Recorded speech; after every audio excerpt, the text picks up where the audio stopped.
Top quality और consistent performance के लिए सिर्फ सिल्वर पंप नाम याद रखना।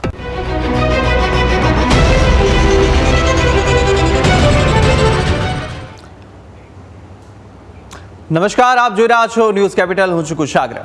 નાણામંત્રી નિર્મલા સીતારમણે એક મહત્વની જાહેરાત કરી હતી જે દેશના કરોડો મધ્યમ વર્ગીય લોકોને સીધી અસર કરશે અને મોદી સરકારના મહત્વપૂર્ણ નિર્ણય હેઠળ હવે જીએસટીના માત્ર 2 જ સ્લેબ રહેવાના છે કે જ્યાં 5% અને 18%, જ્યારે 12% અને 28%ના ટેક્સ સ્લેબ સંપૂર્ણ રીતે રદ કરી દેવામાં આવ્યા છે. અને આ સૌથી મોટો નિર્ણય જ્યાં જીવન વીમા પર હવે કોઈ જીએસટી લાગુ નહીં પડે.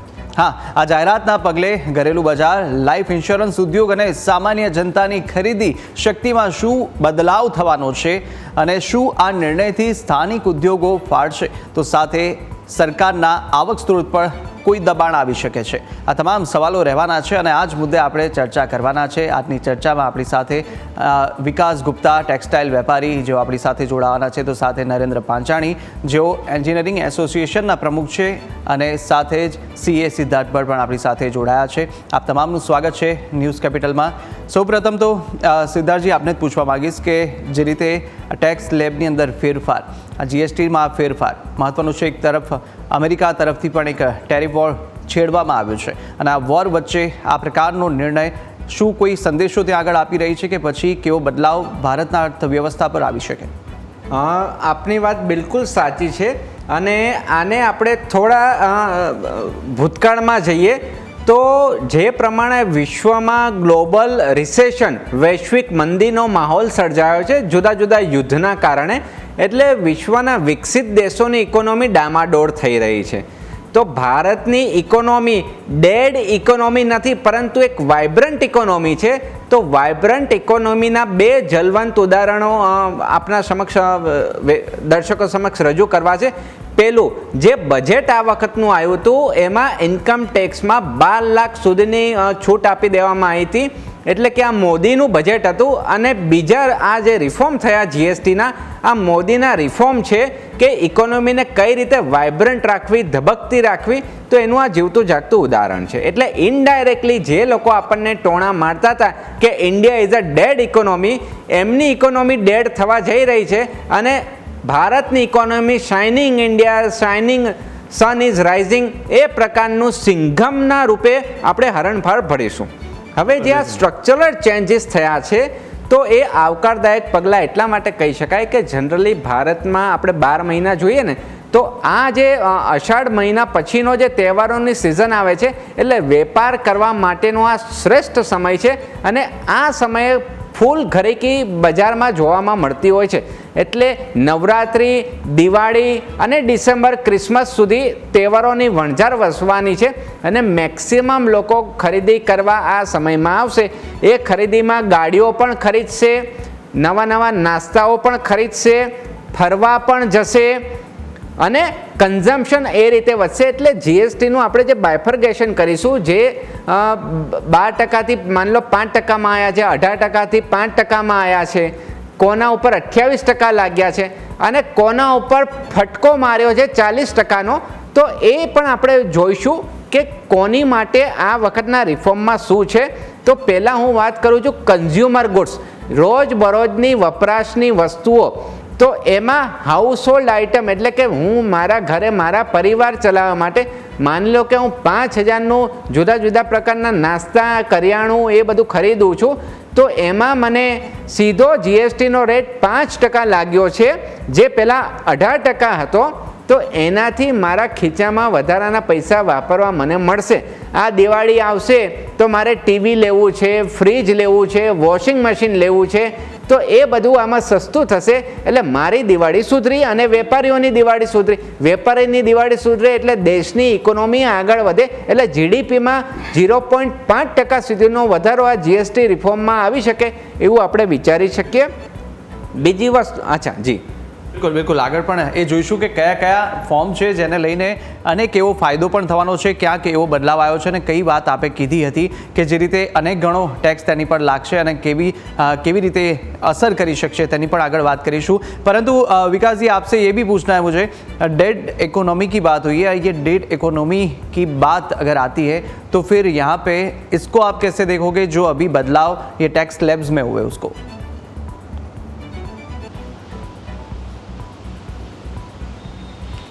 मंदी तेजी ये व्यापार का दोनों दो पहलू हैं। डेड इकोनॉमी जो ये कहते थे, डेड इकोनॉमी तो डेड इकोनॉमी तो कहीं से कहीं न थी। हाँ, मंदी थी, मंदी एक आती है जाती है, ये एक साइकिल है, ये जो चलता रहता है। अभी हाल फिलहाल जो हमें ये रिबेट या रिलीफ जो भी मिला है सरकार की तरफ से, ये दिवाली गिफ्ट ही काउंट करके चलेंगे। जैसा कि अभी साहब बता रहे थे कि हर तरीके से कंज्यूमर की कैपेसिटी बढ़ेगी, वो ज़्यादा से ज़्यादा खरीदी करने के लिए मार्केट में निकलेंगे, तो कहीं ना कहीं अल्टीमेटली ट्रेड को फ़ायदा होगा, गवर्नमेंट को भी इनडायरेक्ट उससे टैक्सेस इनकम होगी ही होगी। और दूसरा, अगर टेक्सटाइल्स की बात करें तो मैनमेड फाइबर और मैनमेड यार्ड पे पहले 12 और 18% रेस्पेक्टिवली टैक्स होता था, जो कि घटा के अब 5% कर दिया गया है। तो जब यार्न पे ड्यूटी घटी है तो उसका मतलब अल्टीमेटली प्रोडक्शन कॉस्ट घटेगी, तो जो प्रोडक्शन कॉस्ट घटेगी तो हमारी अल्टीमेटली सेल्स घटेंगी, वहाँ सामने परचेजिंग पावर लोगों की बढ़ेगी। तो पहले अगर वो कोई 1 पीस 2 पीस 3 पीस खरीदते थे, उसकी जगह ज़्यादा ऑब्वियसली 3 4 5 पीस खरीदेंगे, तो वहाँ सेल्स टर्नओवर बढ़ेगा।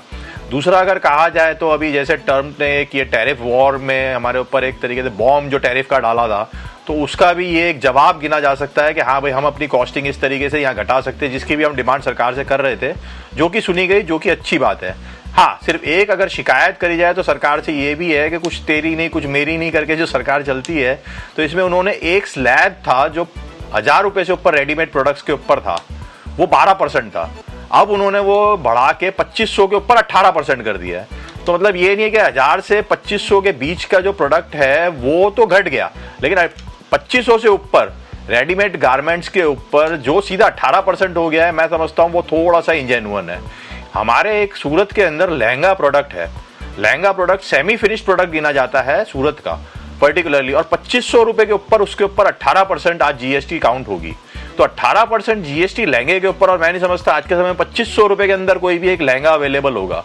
और एक बहुत बड़ा सेगमेंट है जो 2500 रुपये की रेंज में आज भी आता है, तो मैं समझता हूँ उसको भी सरकार को देखना चाहिए। बाकी हाँ, इसको दरकिनार करके अगर गिना जाए तो जो रिलीफ दिया गया, दैट इज नो डाउट अभी तक का सबसे बेस्ट रिलीफ ट्रेडर को मिला है।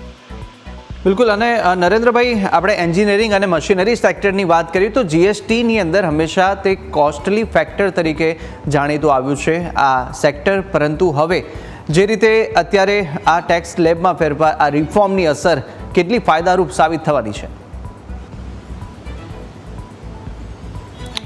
ચોક્કસથી કહીશ હું ગુજરાત આપની ચેનલના માધ્યમથી। આ એક ટેક્સ રિફોર્મ એક સ્પષ્ટપણે અત્યારે હું કહી શકું કે એક જ વર્ષમાં 2 વાર મોટા ટેક્સ રિફોર્મ કરવામાં આવ્યું હોય એવું કદાચ ભારતના ઇતિહાસમાં પહેલી વાર થયું, અને આનો શ્રેય આપણા આદરણીય વડાપ્રધાન શ્રી નરેન્દ્રભાઈ મોદીને જાય છે।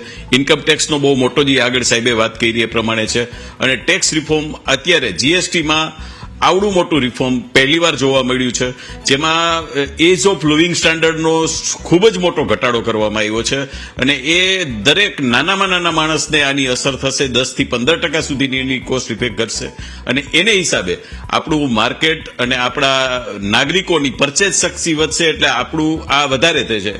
ખાસ કરીને જ્યારે અમેરિકાનું ટેરિફ કાર્ડ ચાલે છે ત્યારે આપણા માનનીય વડાપ્રધાનશ્રીનો સ્પષ્ટ સંકેત આપવામાં આવ્યો છે કે ટેરિફથી અમે ડરતા નથી, અમે અમારું ટેક્સ ઘટાડી અને આ બાબતે અમે અમારી ઇકોનોમિકને બૂસ્ટ લઈને રાખશું, અને આ બાબતે અમને કોઈ પાછળ રાખી શકે એમ નથી, અને અમે કોઈનાથી ગભરાય એમ નથી। એટલે આ બાબતનું ટેક્સ રિફોર્મ ખૂબ સારું છે। એન્જિનિયરિંગ સેક્ટરની વાત કરું રાજકોટની, તો અમે મલ્ટિપલ સેક્ટરની સાથે જોડાયેલા હતા, અમારા ટેક્સ છે 4 સ્લેબમાં વેચાયેલા હતા, અને એ ગુચામણા ભરવું થોડુંક લાગતું હતું, હવે એ 2 સ્લેબ થઈ ગયા છે, એટલે ખૂબ સરળ રહેશે।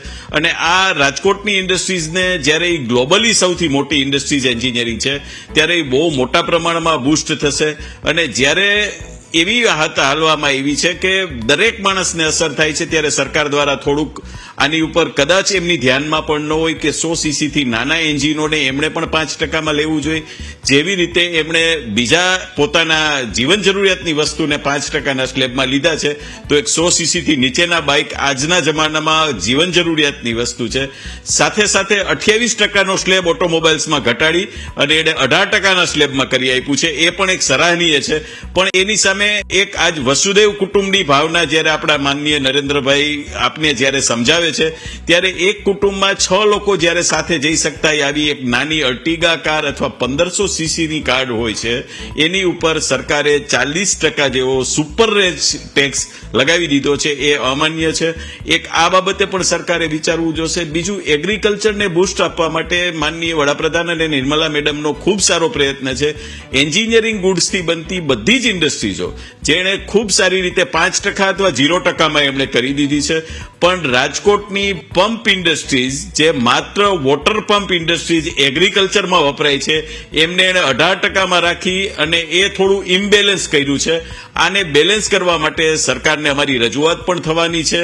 ટૂંક સમયમાં 1-2 દિવસમાં જ અમે સરકારને રજૂ કરશું. કેમ કે બધી એગ્રીકલ્ચર પ્રોડક્ટ જ્યારે તમારી 5%માં હોય ત્યારે એને 18%ના સ્લેબમાં એક પ્રોડક્ટને રાખો, એ બિલકુલ વ્યાજબી નથી. પણ અત્યારે જે ટેક્સ રિફોર્મ થયું છે, આ ભારતના ઇતિહાસમાં આની પહેલા ક્યારેય નથી થયું અને આ સરાહનીય પ્રવૃત્તિ છે અને ખૂબ રાજકોટની ઇન્ડસ્ટ્રીઝને ખૂબ મોટું બૂસ્ટ મળશે એવું સ્પષ્ટપણે જણાઈ રહ્યું છે. બિલકુલ બિલકુલ એક ઐતિહાસિક આ નિર્ણય અને આ રિફોર્મ જે રીતે સ્લેબ ટેક્સ કરવામાં આવ્યા છે અને આ ટેક્સ સ્લેબમાં ખૂબ જ અનેક ફાયદો પણ અત્યારે લોકો જોઈ રહ્યા છે. ત્યારે સિદ્ધાર્થભાઈ, એ પૂછવા માંગીશ, આપ વાત કરી રહ્યા હતા જુદા જુદા સેક્ટર્સની, પરંતુ હાલ અત્યારે CR પાટીલ પણ એક નિવેદન આપી રહ્યા છે. સીધા જ આપણે ત્યાં જઈએ, જીએસટી મુદ્દે શું કહી રહ્યા છે? હતા અને 2025માં વધીને 1.51 કરોડ એટલે કે લગભગ 85 લાખ જેટલા, 66 હતા ને બીજા 85 લાખ એટલે 1.51 કરોડ જેટલા આ કરદાતાઓ જીએસટીના દાયરામાં આવ્યા અને એના કારણે લોકોને સરળતા તો થઈ, સરકારને પણ એના કારણે એક આવક પણ વધી અને આર્થિક મજબૂતી, કર વસૂલાતમાં વધારો ભારતીય અર્થતંત્ર પર એક વિશ્વાસ પણ બતાવે છે. આપણે જોયું હશે કે જીએસટીનું આગલું ચરણ સરકાર દરોની સમીક્ષા અને સમાનતા કરશે. ફોકસ નાગરિકોને સહેલાઈથી વ્યવસાય માટે સરળતા અને વિકાસ માટે આધાર બનશે. આના 3 મુખ્ય સ્તંભો પણ છે: રચનાત્મક સુધારા, ઉલટા કર માળખું સુધારવું, MSME માટે રોકડ પ્રવાહમાં રાહત સમાન વસ્તુઓને એક સરખા દર હેઠળ મૂકવાથી વિવાદ ઘટશે, સ્થિરતા અને પૂર્વાનુમાનથી રોકાણ વધશે. આપણે જોતા હતા કે ટેક્સટાઇલમાં જે દર 5%નો લાગતો હતો, એમાં ક્વોલિટી ચેન્જ થાય તો સીધો 12% પર જતો હતો.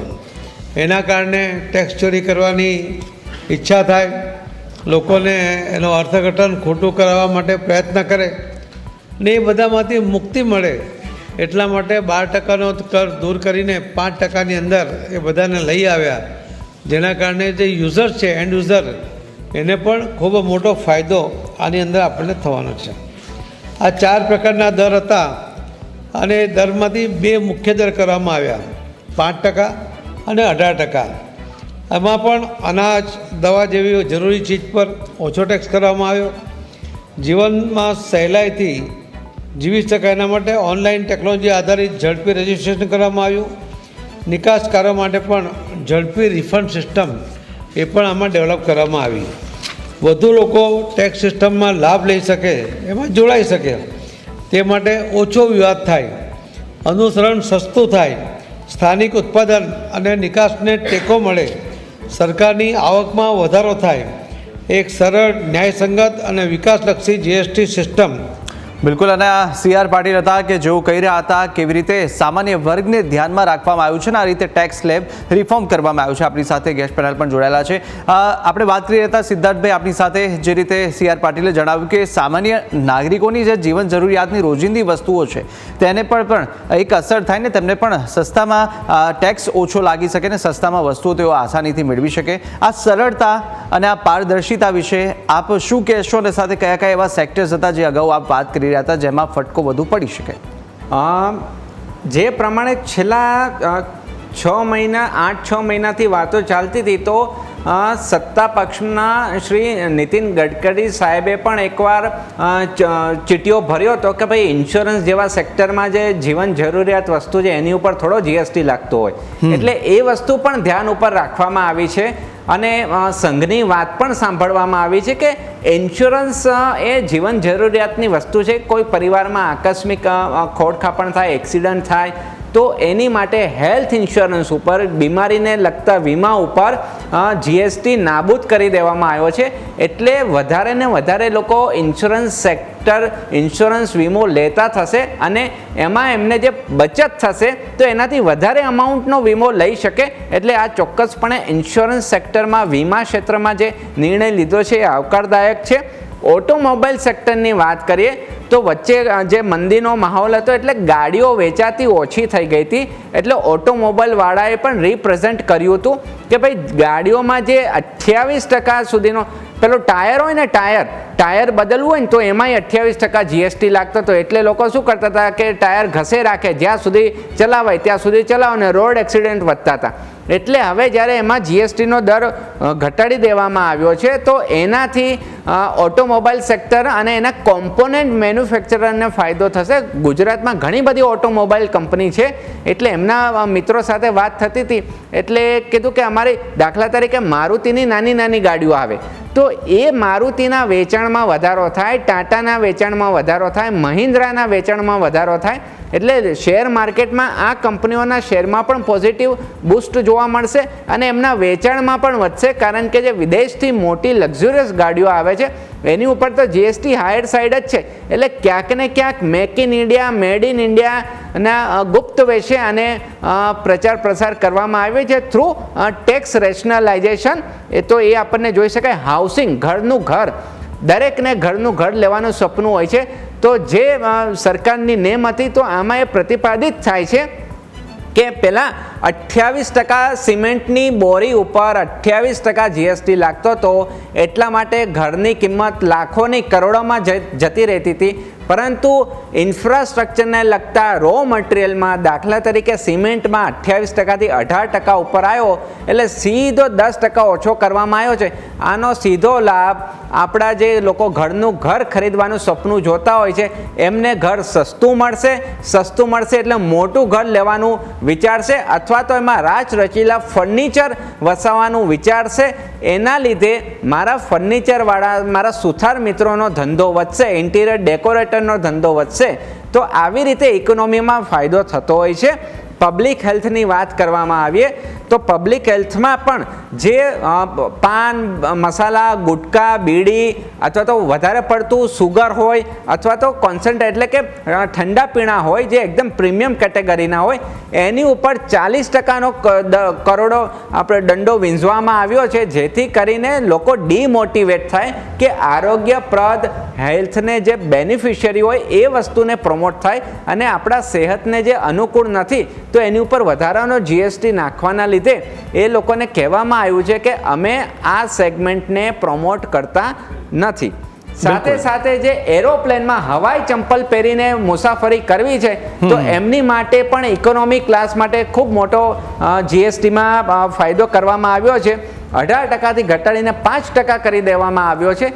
એટલે હવે આપણો હવાઈ ચંપલ પહેરનારો માણસ, મજૂર એરોપ્લેનની મુસાફરી કરવી હશે તો એટલા ટકાથી એને સરળ, સફળ અને સસ્તી યાત્રા મળશે. જી બિલકુલ અને આટલો અનેક ઘણો ફાયદો છે તે जुदा जुदा फॉर्म ने ध्यान में राखी અને सरकार द्वारा निर्णय लेवामां આવ્યો. विकास जी, आपसे पूछना चाहूँगा, टेक्सटाइल क्षेत्र के अंदर अगर बात की जाए तो वहाँ पर जिस हिसाब से जीएसटी को लेकर के हमेशा कुछ ना कुछ शिकायतें रही है, तो क्या इस बार ये जो रिफॉर्म हुआ है तो जो व्यापारी है उन पर जो टैक्स का बोझ है वो हल्का हो सकता है?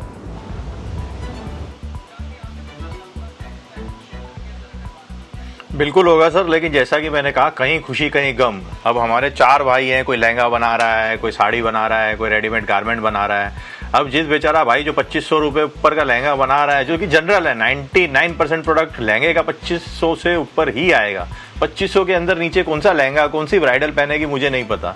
तो अब उस सेक्टर को उन्होंने जो 18% किया है, मैं समझता हूँ वो अन्याय है। वहां उसके अगर अगेंस्ट में देखा जाए तो काफी सेक्टर्स ऐसे हैं जो 12% की जगह उन्होंने 5% कर दिया है, जो कि अच्छा है, बहुत अच्छा है इनफैक्ट। अब कंज्यूमर प्रोडक्ट्स है, कंज्यूमर गुड्स है, कंज्यूमर कैपिटल गुड्स है, इन सब के ऊपर उन्होंने कहीं ना कहीं जीएसटी घटाया, तो लोगों की परचेजिंग पावर अल्टीमेटली बढ़ने वाली है। तो हमें इस कॉम्पिटिटिव वर्ल्ड में उनको कॉम्पिटिटिवली प्राइसिंग के अंदर अच्छा प्रोडक्ट देने का मौका मिलेगा, उनकी परचेजिंग पावर बढ़ेगी, वो और भी ज्यादा प्रोडक्ट खरीदेंगे। वहीं एक्सपोर्ट्स के लिए भी हमें बेनिफिट है, लेकिन यही कहना है कि एक सेगमेंट, एक सेक्टर, एक टैक्स, इस तरीके का कार्यवाही करी जाती तो और ज्यादा इस चीज के लिए हमें खुशी होती। अब 28% का जो स्लैब है वो हटा देना, ठीक है, उसकी जगह 2 स्लैब कर देना, ये बहुत ईज ऑफ डूइंग बिजनेस हो जाएगा, इसमें भी कोई डाउट नहीं है। बट कहना यही है कि एक सेक्टर सिलेक्ट करके उसके अंदर एक टैक्स किया जाए, या ऐसी कोई कैटेगरी बनाया जाए जो लिटरली दिखाई दे कि हाँ भाई ये वेरिएशन है। अब इसमें तो एक परिवार के 4 भाई में से 2 को जिंदा रखा गया, 2 को मार दिया गया, तो जो 2 मर गए उनको कौन देखेगा। 18% जीएसटी 2500 रुपए के ऊपर में प्रोडक्ट के ऊपर टेक्सटाइल्स के अंदर कहीं से कहीं तक प्रैक्टिकल नहीं है। उसके अलावा देखने जाए तो 5% जो पहले हमें यान के ऊपर 12% 18% देना पड़ता था, अल्टीमेटली कॉस्टिंग हमारे ऊपर आती थी, तो वहां वो कॉस्टिंग घटी है। उस कॉस्टिंग का इनडायरेक्ट इफेक्ट हमें एक्सपोर्ट्स के अंदर भी मिलने वाला है। हमें कॉम्पिटिटिव मार्केट में वियतनाम, बांग्लादेश, ताइवान, चाइना, इनसे कॉम्पीट करने में प्रॉब्लम आने वाली थी। वहीं से टैरिफ का जो हमें बोझा पड़ा था उससे भी हमें काफी दिक्कत आई थी। तो कहीं ना कहीं ये एक रिलीफ मिलेगा, लेकिन ऐसे कंटिन्यूस रिलीफ हमें और बहुत चाहिए होंगे इस इंडस्ट्री को सर्वाइवल के लिए। तो वो ध्यान में रखना पड़ेगा। ये वन टाइम सॉल्यूशन नहीं है कि भाई आपने एक बार 12 का 5 कर दिया, जनरल सेक्टर्स में कोई चेंज नहीं है, किसी में बढ़ा दिया, तो उससे कोई बहुत ज्यादा रिलीफ मिलने की अभी संभावनाएं नहीं दिखती है। हाँ, कॉस्टिंग जरूर कम आएगी, लेकिन ऐसे हमें रेगुलर इंटरवल्स पे प्रोसेसेस रिलीफ चाहिए सर। બિલકુલ. અને જે રીતે જે ટેક્સટાઇલ સેક્ટર છે ત્યાં આગળ તો હજી પણ કમ્પ્લેનો, શિકાયતો છે તે તો જોવા મળી રહી છે. નરેન્દ્રભાઈ, ઇઝ ઓફ ડુઈંગ બિઝનેસની વાત કરી છે વિકાસજી, અને કહ્યું છે કે ઇઝ ઓફ ડુઈંગ બિઝનેસને ક્યાંક મજબૂતી મળી શકે. આપની દ્રષ્ટિએ શું લાગે છે કે આવા બિઝનેસોને કેવી રીતે બુસ્ટઅપ આ જે રિફોર્મ છે તે કરી શકે? 100% વિકાસજીની વાત છે. ઇઝ ઓફ ડુઈંગ બિઝનેસ ખૂબ સારી રીતે હવે વધી શકશે. Actually is of doing life living સ્ટાન્ડર્ડ્સને એને ખૂબ હાઈ કરી દીધું છે, અને એને હિસાબે આપણા બિઝનેસો જે એક્સપોર્ટની વાત કરી વિકાસજીએ, એ પણ બહુ સારી છે કે એક્સપોર્ટ આપણું વધશે. અને અમેરિકાનો ટેરિફ જે હતું એની ડર માર્કેટમાં જે હતો થોડો ઘણો, એ પણ અત્યારે આપણા મંત્રી સાહેબે એને હટાવી દીધો છે કે ભાઈ એનાથી અમને કંઈ ફરક નથી પડતો, અમે અમારા બિઝનેસની એ સાથે જ રહેશું. એટલે ઇઝ ઓફ ડુઈંગ અને ઇઝ ઓફ લિવિંગ સ્ટાન્ડર્ડ્સ આપણું ખૂબ હાઈ થશે, કેમ કે એક નાની વસ્તુ જે નાના માણસોને જરૂરી છે એ બધી જ વસ્તુઓને એને રેટ ડિક્રીઝ કરી નાખ્યા છે. એટલે સેમ ખાલી ઓટોમોબાઈલ્સ અને એગ્રીકલ્ચરમાં થોડું કન્ફ્યુઝન છે. મારા ખ્યાલથી એ પણ સરકાર એને નજરઅંદાજ કરવાનું કદાચ ભૂલી ગયા હોય અથવા બીજું કોઈ રીઝન હોય, એને પ્રેઝન્ટેશન આપવાથી આ કદાચ એને રિફોર્મ કરી શકે. સુરતમાં ટેક્સટાઇલના ભાઈએ પણ વાત કરી કે ભાઈ એક પ્રોડક્ટમાં લેંઘાની અંદર 2500 થી વધારે પ્રોડક્ટ છે, તો 100% ગવર્મેન્ટે આની બાબતે જોવું જોઈએ કે એવી નાની એમાઉન્ટ ઉપર જો વધારાનો ટેક્સ લાગશે તો ટેક્સ ચોરીનું પ્રમાણ પણ વધશે અને કોઈ એના પ્રમાણ પણ વધશે. જેવી રીતે અમારે પણ ડીઝલ એન્જિનમાં, એગ્રીકલ્ચરમાં એવું કરવામાં આવ્યું કે 5%માં લીધું, બહુ સારી વાત છે, પણ હવે એના પાર્ટ્સ લેવા માટે 18%નો સ્લેબ એને HSN કોડ આપી દીધો, તો ક્યાંય ને ક્યાંય ખોટું કરવા માટે ફરીથી પ્રેરાશે લોકો. તો સરકારે આ ઇઝ ઓફ ડુઈંગ બિઝનેસનું અત્યારે જે 70 થી 80% સારું થઈ ગયું છે અને એ પ્રમાણેનું અત્યારે એને જીએસટી સ્લેબ આપ્યો છે, તો આને પણ થોડો વધારી અને થોડું શાર્પલી જોઈ અને આને પ્રમાણે એને સુસ્ત કરી શકે. તો એક ઘરના જે 4 ભાઈઓની વાત કરી છે, તો બધા ભાઈઓ હળીમળીને જ કામ કરે અને વસુધૈવ કુટુંબકમની ભાવના સાથે ફરીથી આપણે આગળ વધીએ અને આ ટેક્સ રિફોર્મને આપણે ઐતિહાસિક ગણાવી શકીએ, એવું થવું જોઈએ. એ પણ જાણવું છે કે ઉત્પાદન ખર્ચ છે તેમાં ઘટાડો થશે અને સાથે સાથે જે એક્સપોર્ટ્સ થતું હોય છે તેમાં પણ વધારો થઈ શકે આ રિફોર્મથી? 100% ઉત્પાદન ખર્ચમાં ઘણો બધો ઘટાડો થઈ શકશે. અને બીજું, એક ટેક્સની ગુચમણાભરી હાલત હતી ને, એ બહુ સીધી થશે. જેમ કે એન્જિનિયરિંગ સેક્ટર 4 સ્લેબમાં કામ કરતું, 5%, 12%, 18% અને 28%. હવે એને 2 જ કામ કરવાનું છે, 5 અને 18. અને ઉત્પાદન કોસ્ટ 100% ઘટશે, ઉત્પાદન કોસ્ટ વધવાની સાથે ઉત્પાદનનું પ્રમાણ પણ વધશે અને પરચેઝ પાવર પણ વધશે. જે ટેક્સની બહુ મોટી 18% જેવી રકમ તમારી પાસે પડી રહેતી હતી અને તમારે એ 28% કરવું હતું, તો એક પ્રકારની 12% જેવી રકમ સરકારની પાસે જમા રહેતી હતી, જે એને રિટર્ન ભર્યા પછી મળતી હતી. તો આ રકમનો પણ એક સારા બિઝનેસ તરીકે, એક્સપોર્ટ તરીકે અથવા ડોમેસ્ટિક માર્કેટની અંદર વેચાણ તરીકે અને પોતાના એક્સપાન્શન માટે પણ વાપરી શકાશે. એટલે આ ટેક્સ રિફોર્મ્સથી ઉત્પાદન કોસ્ટમાં 100% ઘટાડો આવશે, કેમ કે માણસોની પોતાની લિવિંગ સ્ટાઇલમાં પણ ખૂબ ઘટાડો આવશે, 10 થી 15% જેવો ઘટાડો આવશે અને એ ઓવરઓલ દરેક ઇન્ડસ્ટ્રીઝને ફાયદો કરાવશે. બિલકુલ, અને સમયનો પણ થોડો અભાવ છે એટલે ટૂંકમાં એક પ્રશ્ન પૂછી લઉં છેલ્લો કે સિદ્ધાર્થભાઈ, શું લાગે છે આ ફાયદાકારક કે પછી આનાથી કોઈક નુકસાન, આર્થિક સ્ત્રોત જેટલા પણ સરકારના હોય છે તેમાં નુકસાન થઈ શકે, ઘટાડો થઈ શકે? આપનું શું માનવું છે? 4 મુદ્દા આમાં ધ્યાનમાં રાખવા પડશે. પહેલો મુદ્દો છે કે આ જે લાભ ટેક્સ ઘટાડાના છે એ આમ આદમી સુધી વેપારીઓએ પહોંચાડવા પડશે. એ જો લાભ નહીં પહોંચાડે તો પરિસ્થિતિ ત્યાંની ત્યાં રહેશે. બીજો મુદ્દો એન્ટી પ્રોફિટરિંગનો છે કે આનો કોઈ ગેરલાભ લઈ ના જાય, એ જીએસટી ડિપાર્ટમેન્ટે ધ્યાન રાખવું પડશે. ત્રીજો મુદ્દો, આનાથી રાજ્ય સરકારની તિજોરી ઉપર જે ગાબડું પડશે એને કઈ રીતે કેન્દ્ર સરકાર કમ્પન્સેટ કરશે, તો એની એક રોડમેપ જોઈશે. અને ચોથો મુદ્દો કે દરેક સેક્ટરમાં એક એક્સેપ્શનલ કેસ હોય છે, તો જે 40% વાળા સેક્ટર છે એમાં ગેમિંગ સેક્ટર પણ આવી ગયું છે અને યુવાનો મેક્સિમમ ગેમિંગ રમે છે, એટલે શું એમનો પૈસો આમાં વધારે વપરાશે એ પણ જોવા જેવું રહેશે. बिल्कुल. विकास जी, आपको क्या लगता है, क्या फायदा हो सकता है, क्या नुकसान, या फिर रिफॉर्म पे और विचारना सरकार को करनी चाहिए?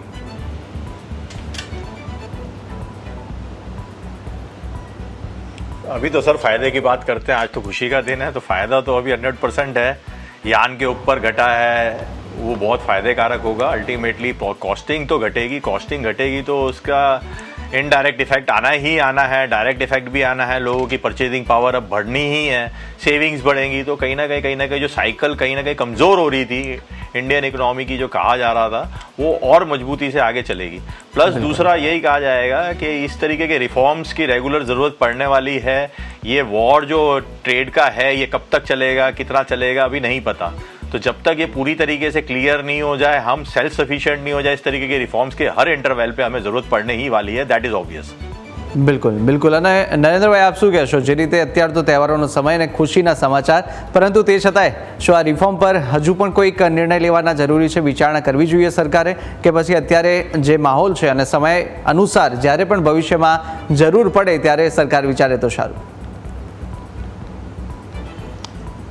રિફોર્મ બહુ સારું છે, આનંદદાયક છે, તહેવારના માહોલમાં સારી ગિફ્ટ કહેવાય.